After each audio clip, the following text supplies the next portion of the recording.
You ask Tiger to solve. This deals with linear equations with one unknown. The final result is A equals 1. Let's solve it step by step. Simplify the expression. Group like terms. Simplify the arithmetic.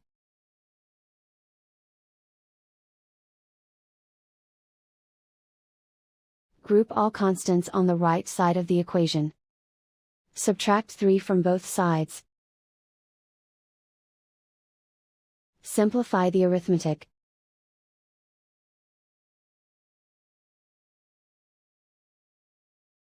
Isolate the A. Divide both sides by -7.